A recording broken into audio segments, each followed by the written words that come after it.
testing out Dad's baler driving skills today. Doing a little custom job. These will all be going here in the owner's barn, obviously for a fee, but it's nice that they're going into somebody else's barn instead of having to drag loaded wagons home.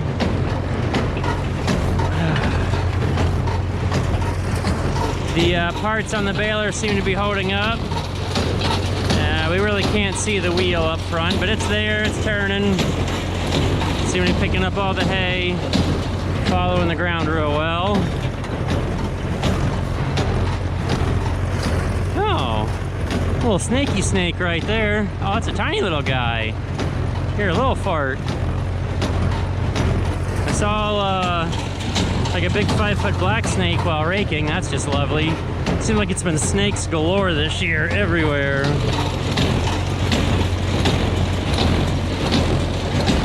The funny thing about this field is that, I don't know, 25 years ago, Dad was farming this field and there wasn't a fence in the middle there. It was all part of this field, and on the other side of those trees he also farmed. And then the owner decided to sell it off for houses one year on him. And we'll say rather abruptly, without really good warning at all. Yes, that's annoying and kind of funny that at various times between different owners on each of these two properties, we've baled them for hay in various forms. And here we are. I delivered hay to the neighbor yesterday. He's got 15 cattle over there at the moment. He's gonna sell off a few of them before winter comes. But I took hay over there. I did custom bale for him before he had all the cattle. But he's gone gangbusters. You can see him way up there by that little barn. I was hoping they'd be back here in the corner grazing, but they're not.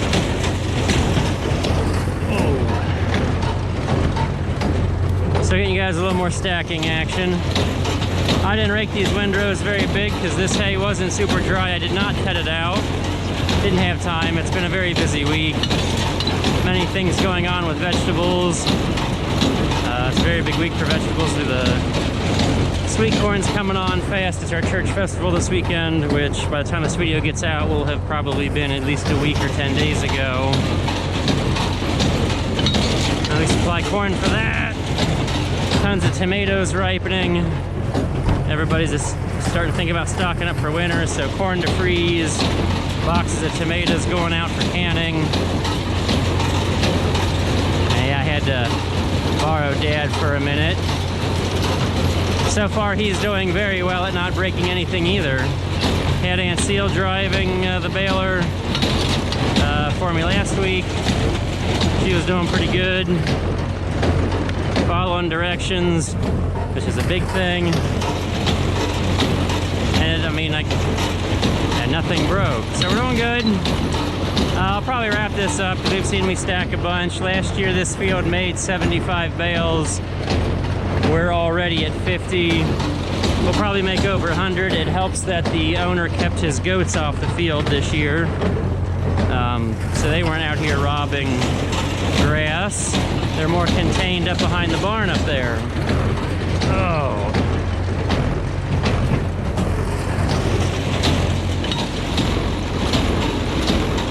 Well, this has gotten a little bit interesting.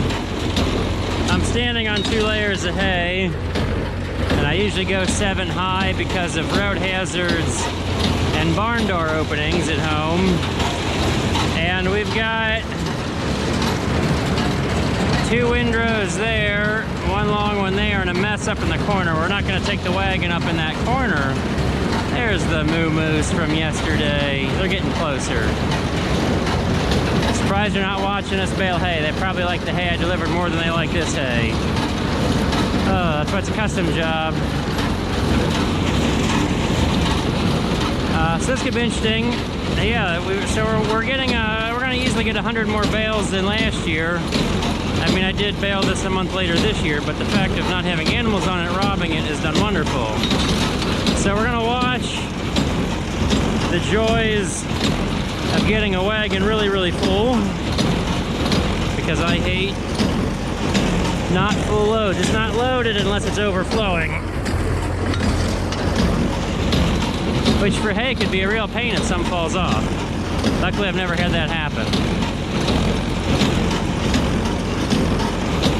It did happen once when I was really, really young. Like really young, like before I was really doing hay. I was the tractor driver young, and Dad was stacking. Except we were leaving the field coming down a steep road to a stop sign. And Dad goes to pull out, and I guys couldn't see anybody coming, and then over the hill comes this car flying well over the speed limit, so he quick hits the brakes, and the front couple columns of bales fall off the wagon. Good thing I was riding on the back of the wagon for that one. Oh boy, we're gonna be finishing this one from the bale chute. I can feel it. I may even have to just toss a couple up on the very top, just because we don't have any power lines to worry about. Just to get them out of my hair, we might. Well, that's not going to help me any. That's not far enough out of the way. I'll get back there and don't go over the back. Special delivery.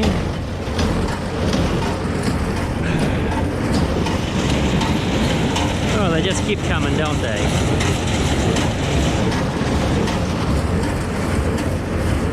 You ever get annoyed when the hay multiplies? When you don't have wagons, it can be a challenge. You run out of space. It's never a bad thing when the hay magically multiplies. Whew.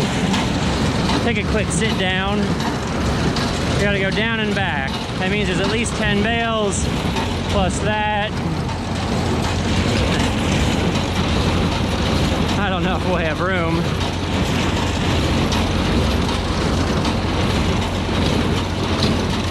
We'll make it fit. Whew.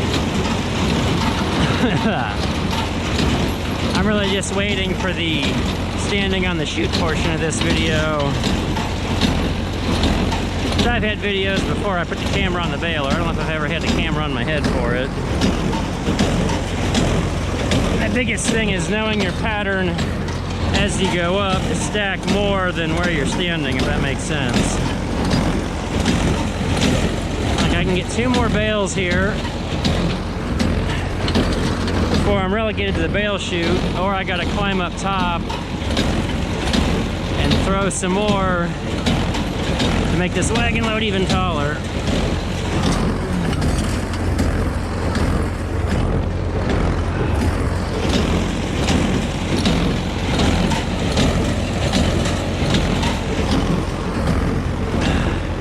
Don't fall over the edge.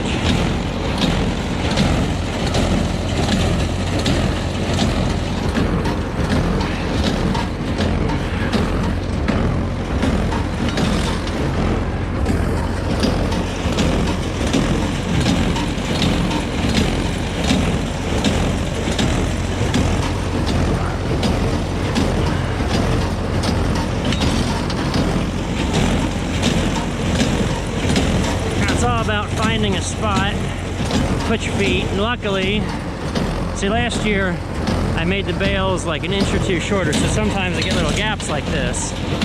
It made it a little bit more uniform, because sometimes I was getting them so long, and that gets really annoying when you're running out of space like that, because they're a little long. I mean, a good rake job helps, but invariably it'll happen.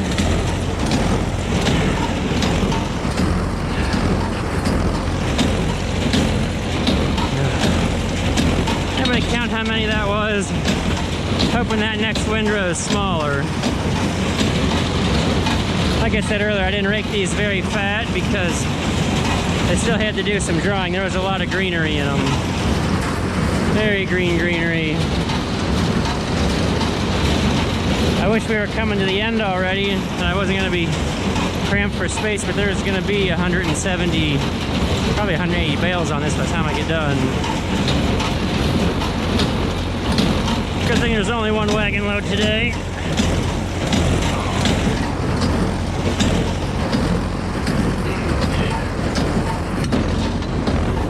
Well, I gotta go down here now.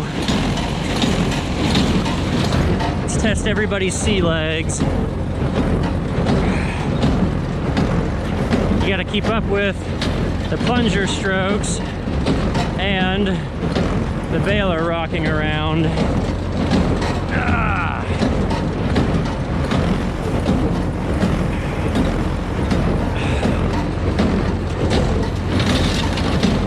This will be fun going out there. We may not get that 5th bale on this layer. On the top next one up. It's because it's so far away. Whew.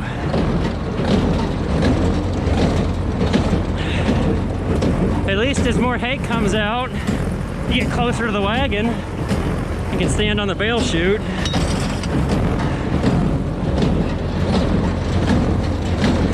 I guess I could have brought 2 wagons over, but really, I left this wagon here from delivering to the neighbor last night. I didn't have to take so much down the road today. And I'm so glad it's a little cloudy, else this would be delightful in the bright sunshine. Wait a few more baler strokes and we'll get taller.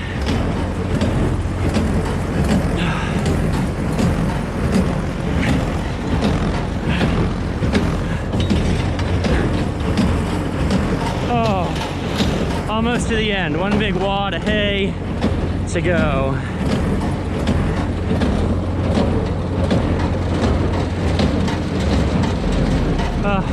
Tractor's slowing down. We made it to the end.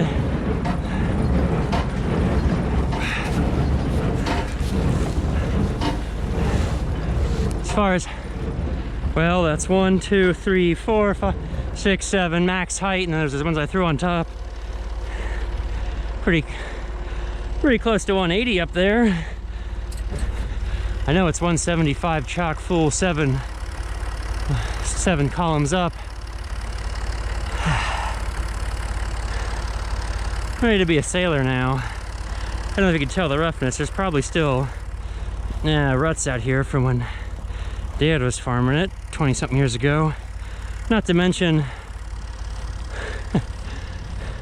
I'm sure somebody's bush hogged this when it's been plenty extra wet. And of course they didn't go this way because it'd be much less rough. So that's a fun load.